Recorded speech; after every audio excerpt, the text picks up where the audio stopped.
Hello, welcome to a Keyframe Coach review with, you've guessed it, another animation from Mike. So thanks for sending this in, Mike. Um, let's just watch it, shall we? There's 86,000 frames, but I'm just gonna uh, I'm just gonna critique the first 400 because it's just a render issue. All good. You can kind of see on the bottom. This is the bit that we're looking at. Anyway,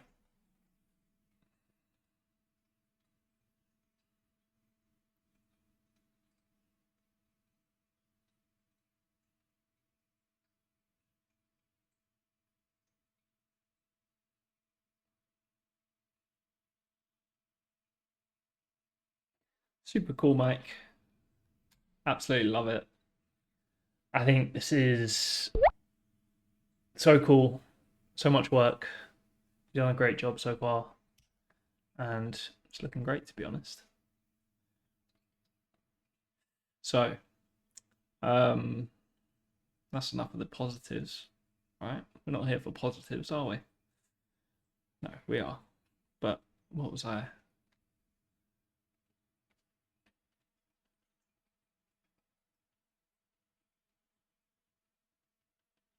What's my train of thought here? So, it's a lot more of an acting shot than your previous pieces, I've noticed. And there's a lot of really fun stuff going on that I really love. Oh, I was going to say the reason I lost my train of thought, and my mind. I've got a fan on. Sorry if you can hear that. Apologies. It's hot. England's hot. So, let's have a look, shall we, at a few thoughts that I had. Overall, like I said, nice acting piece. It's looking really cool. I think there's some ideas and clarity that we could potentially just clear up a little bit, just to, potentially make things a little stronger. And just basically add some holds here and there to help with the story. But the action that you have in there is really fun. I'm really enjoying that.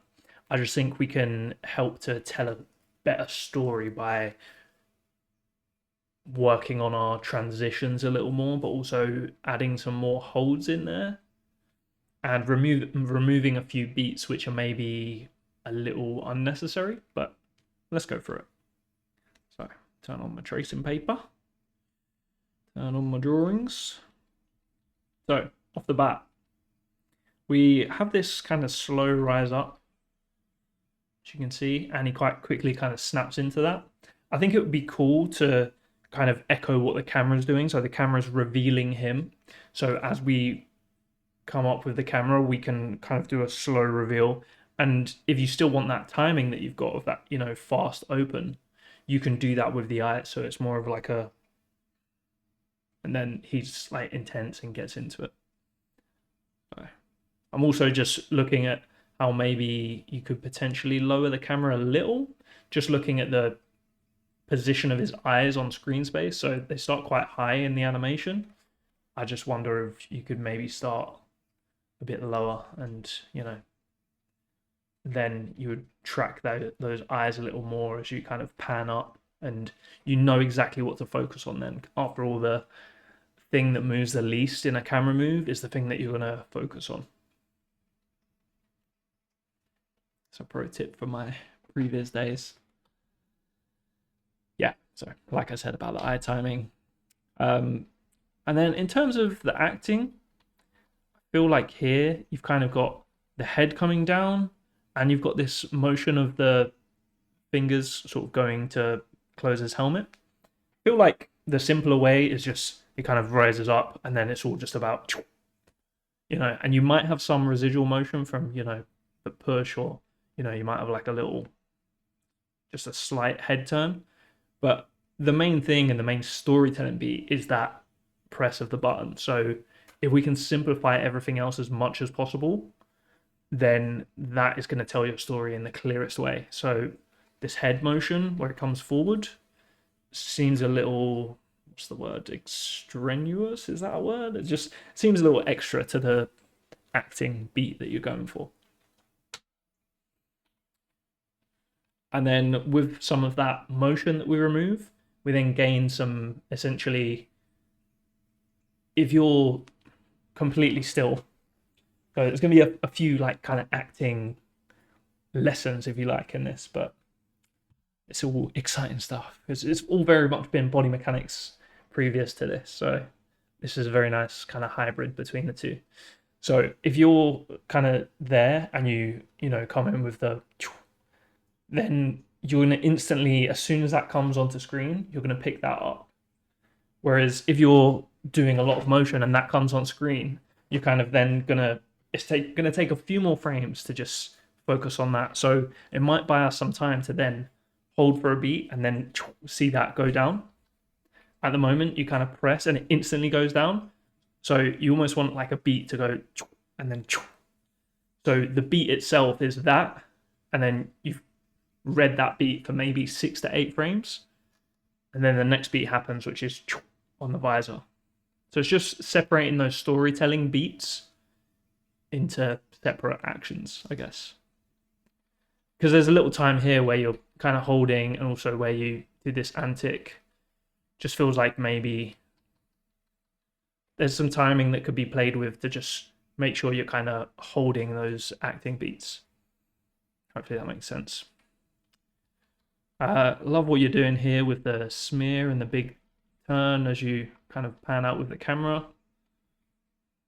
I just felt like the arc was a little bit in this plane, just all kind of happens there, where it felt like you could maybe arc over a bit more with the arm going into that. So, you know, maybe the smear, and if you think about a smear, the most important things are, well, the most important thing about showing a smear, about doing a smear, is you have where the position of the hand is, right?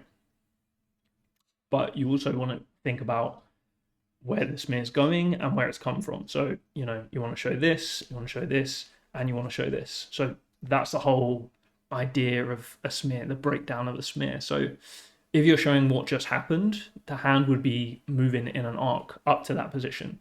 So I'll probably have that hand, you know, maybe you want to do one of those multiples that you did, and you have the hand, you know, in a down pose like that.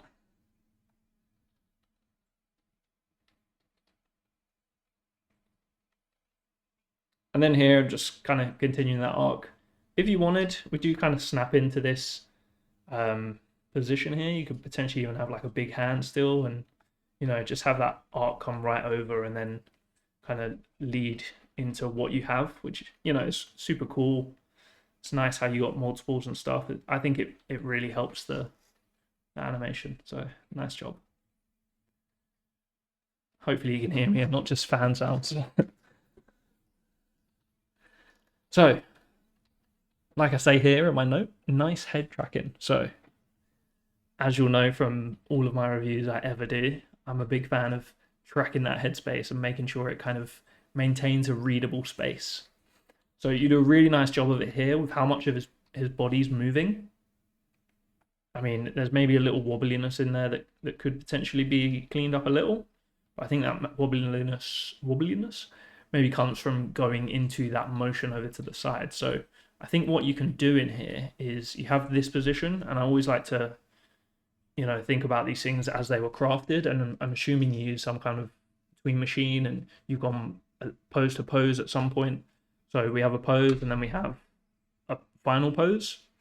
Now, if you look at this and then this, you know, the arc is kind of straight down to there. So think about how we can simplify that headspace so that it's much clearer to read as him sort of going, maybe there's a slight arc. But if we're coming all the way out over here, especially in just a couple of frames, it might be too much. So I would personally, you know, simplify that, have that arc sort of go in a more linear, still have an arc to it, but a more linear motion than you do now. And then just, you know, moving that body around so that you can maintain that headspace and follow that clearly through your motion. And I guess this is another tip, which is not necessarily this animation specific, but we often think of like pose to pose animation as you do a pose and you do a breakdown and you do another pose and then you maybe have eases and stuff.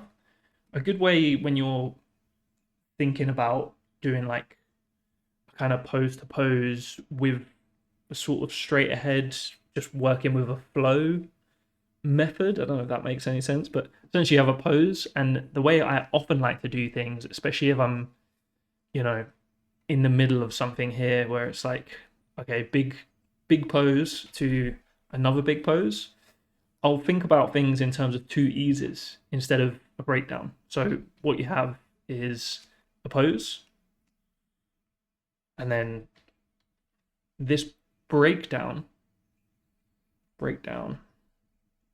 would essentially be an ease out of the previous pose. And then your next breakdown, so BD2 would be your ease in to the next pose. And you can add arc to this, you can add overlap, offset, overshoot, all of the keywords in animation to this.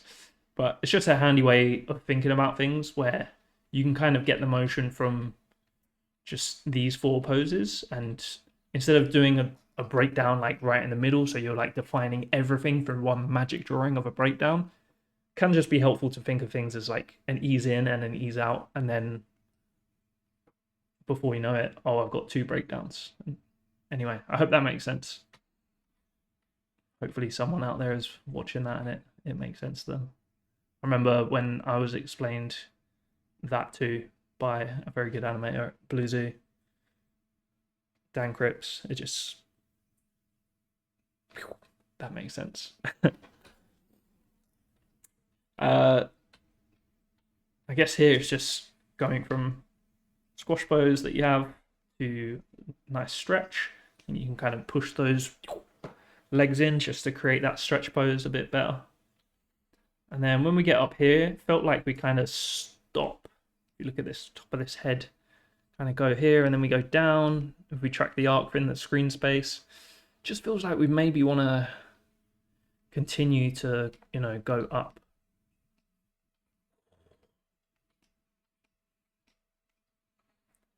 Right? Just to help that flow continue through the motion.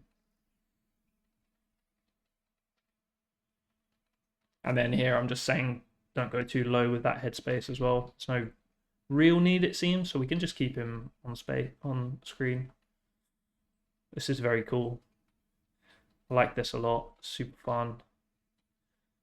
It did feel here like you could maybe ease in just a couple more frames, so just to feel that, like, just to feel him getting further away from the camera, versus it feels like he kind of just snaps to a point there.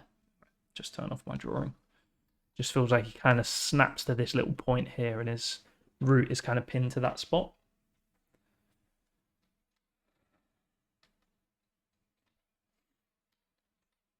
It felt like here you want to think about, so two things. First of all, feel like we can ease out of this a little, just so you feel that like you're just helping the audience's eye, really. Whenever you snap out of something, it has to be super intentional, and it's very rare that you do just absolutely snap out of a pose into another pose. You always want to at least do like a massive anticipation for that, and then you can dart off. But generally, 99 times out of 100, you're going to be easing out of a pose. So first of all, you could ease more, and you could also think about where that force is coming from, which is, you know, the jetpack. So everything else would kind of be flung back. And then just think about that spacing as well. So if we have that progressive spacing, we would end up with, you know, just a nicer, an easier read for the audience. That's cool what you have. Go into that. Absolutely love this. So he goes down and then goes up, and that's really nice. Just feels like you maybe want to hold here a little longer, so you have that kind of down and then hold. Ooh, land. You'll just get some nice cartoony, fun, pushed timing with that anyway. You can kind of see you have a lot of time for your stretch pose, and that could all be put into essentially like a big hold up here that he's doing. And that could just be one frame, and then bang, he's in that pose. So you've got one. So that pose, I would do that stretch. And before that, you have 1, 2, 3, 4, 5, 6. So say you have one or two frames of ease out as well. You can maybe add another 4 or 5 frames to that quite easily. And that'll just give you a lovely kind of bouncing ball, cartoony timing. This is cool. I really like what you're doing with, the up and down and the bounce here. Feels really good. Nice job. I was watching this and I was like, frame by frame, and I'm like, I'm trying to say something about the mechanics, and actually it's kind of nice, you kind of lean forward with the head and then come over with that foot. And what it is that stood out to me is we just pop into this pose, and I just want to see a kind of like residual motion of, and then you can go into what you have. You kind of see how we just completely stop, lock into that pose, and you have all this nice kind of transitional stuff. Just be nice to resolve that. Absolutely love this. It's got so much character, so much fun. I was thinking, it's a shame he doesn't kind of over rotate, so you kind of get that like, whoa, and then he goes all the way backwards. So it kind of ends up like, I don't know, maybe even that foot's in the air or something. That foot is in the air. But that's essentially just continue to rotate him back. Just realized the framing is slightly off on this sync sketch. My bad. That's better.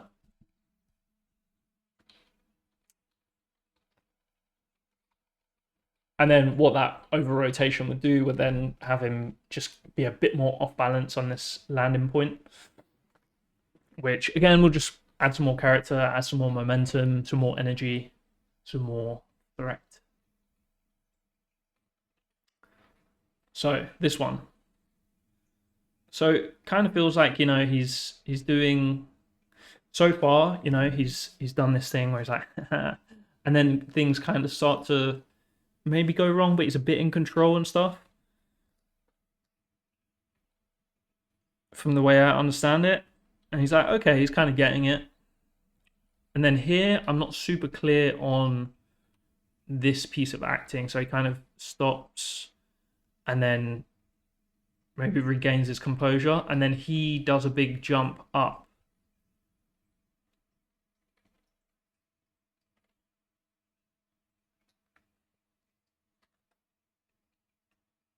So I feel like that moment there is a great opportunity to find some more storytelling in terms of the acting. Like, has he just gone, whew, okay, I'm kind of, has he kind of jumped over there and he's like, oh, okay, I think I'm getting the hang of this, ooh, and then jumps? Or is he like, oh my God, oh, what was that? What is happening? And then, the thing just takes over again.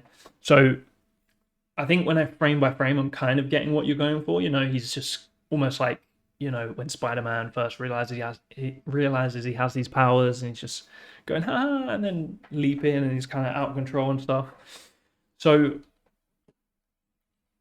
I just feel like we're kind of missing a beat, a moment here to be still and just to kind of act in that moment. So, in here where you kind of come up, you kind of would expect maybe a second or two of like, okay, I get it now. And then it goes back into chaos, just a little relief from that moment and just a moment to connect with the character.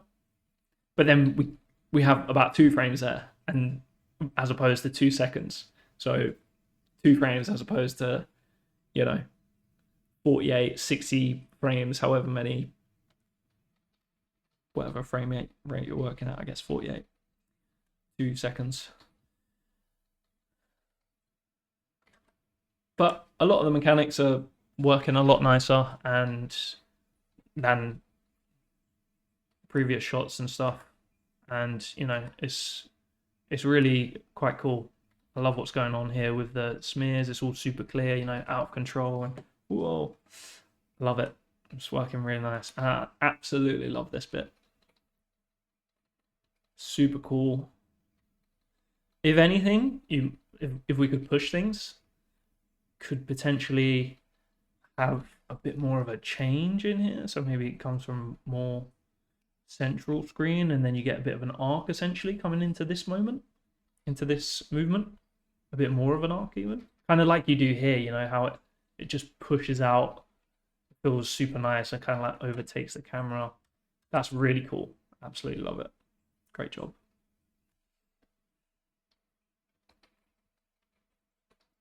And you have like a nice up down and kind of settle, and it just feels like he's almost jumping on a skateboard and just having a lot of fun. Love it.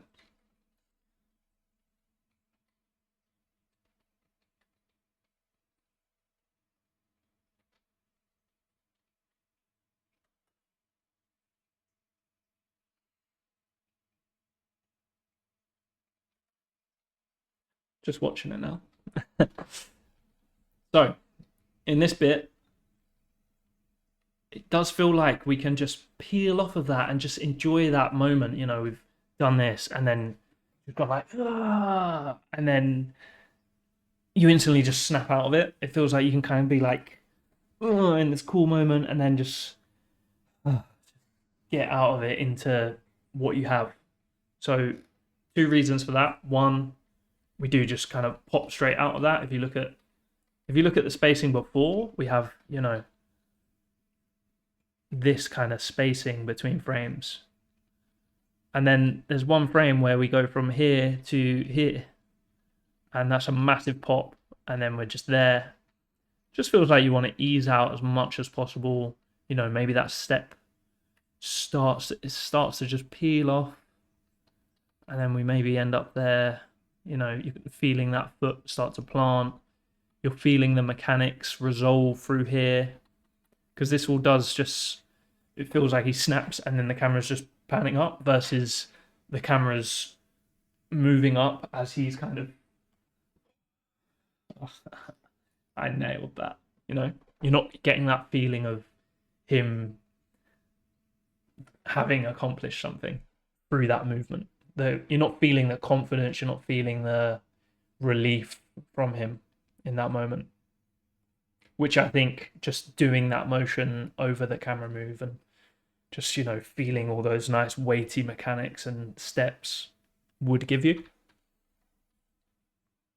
Because I'm all for snapping from storytelling pose to storytelling pose, but sometimes motion can also tell that story, I guess. And if you're doing this camera move, then the story that you're telling, I guess, is the relief after what's just happened. You know, it's giving you rhythm to your piece. It's giving you a moment to breathe, like that previous acting beat that I suggested. It's just a nice moment to, again, have a moment to breathe. And if you're just in a still pose here, then all of this camera move, it's not furthering the story. We're just panning up a statue, right? And you're feeling that breathing, and you're feeling that resolution. And he's like, oh, I know how to use my jetpack.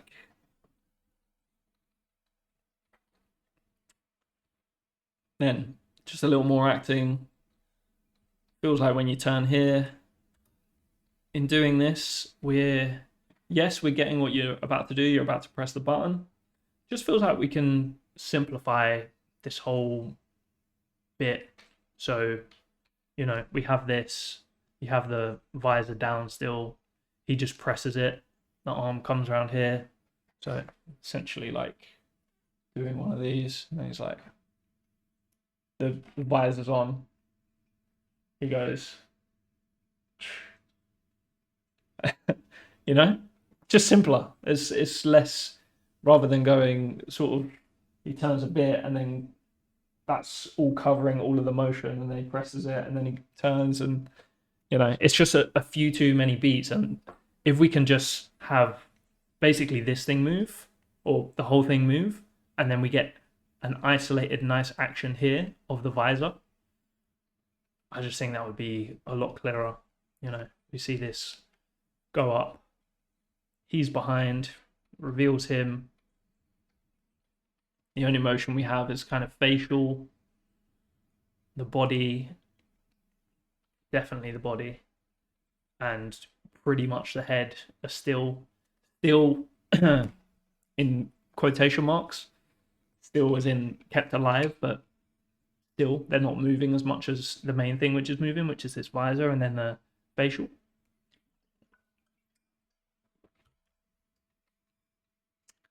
And then similar thing here. So we're doing two things here where we're kind of reacting with the face, but also doing this big thumbs up. So if you can just,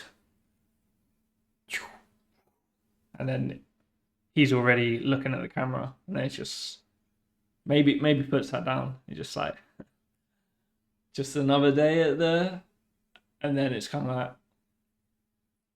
like, all these, just keep it to the face as much as possible. If he's just like, yeah, it's all a little bit overacted, and in reality would just be like, or it'd be like, and then that would then be interrupted by the jetpack then taking him away. Is that clear? I think that's clear. Yeah, we can just simplify down those beats, really, is what I'm trying to say. Just, and then the thing takes him away.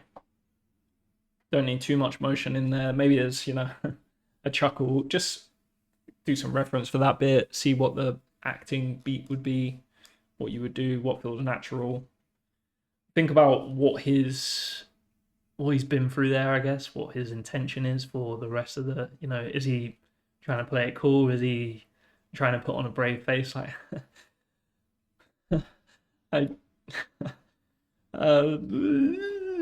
maybe the thumbs up work if he's really trying to be like, just I did it.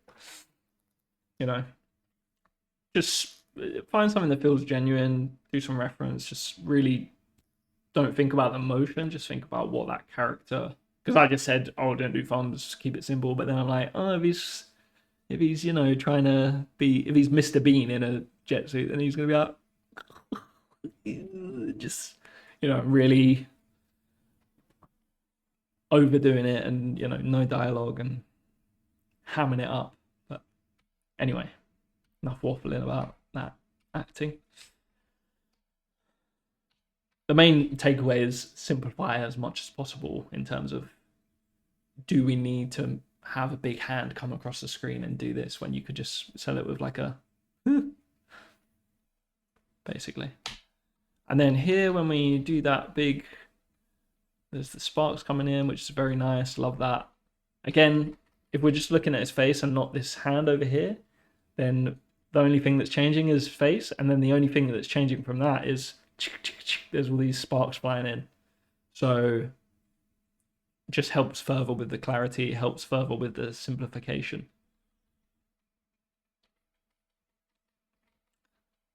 Cool, nice turn to it. And then I would go personally from here to, so you're turning him all the way around, like on the spot. So he's kind of going, and then going, and then flying off. Just feels like he could maybe be like, and then he would. Did that make sense? So he's looking at the thing, and rather than going, there's like two beats there where he turns and then gets launched. I was just gonna go, and then it takes him while he's continuing to look, and then you actually end up with these kind of frames where he's still looking at the thing.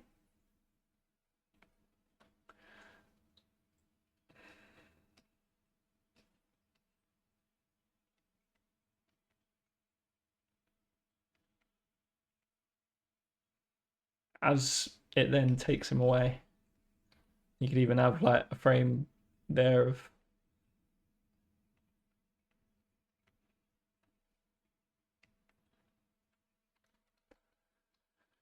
just so you get as much read on that face as possible. Then you lose him. And then one last note was, feels like he comes on screen and then he quite linearly hits it. And I just felt like we could feel a little bit more of a spacing kind of progress in. So maybe it goes as if it's kind of linear. I don't know. It's a subtle thing, but right now it just feels like it's maybe a little bit too linear. Just want to get rid of that line. Just make it thicker. You know what I mean. So we just get a bit more progressive spacing onto this point. And then we get a nice kind of splat. So basically the contact point is on that frame, and we have the previous frame like a bit further away, just so you really sell that change. And we're like, and then the next frame is quite different to that one. Might just help sell the comedy a little more. And then from 461, we just hold for 86,000 frames. Perfect. Anyway, thanks again, Mike, as ever. It's been great reviewing your work. Really appreciate it. And I don't know, do I have any words about Keyframe Coach right now? I don't know. It's not done. I'm not doing it right now, but just busy, you know, life's busy, got a project going on at work, it's just busy. But anyway, thanks a lot for watching. Thanks again, Mike, for getting some Keyframe Coach reviews. And until the next one, see you later.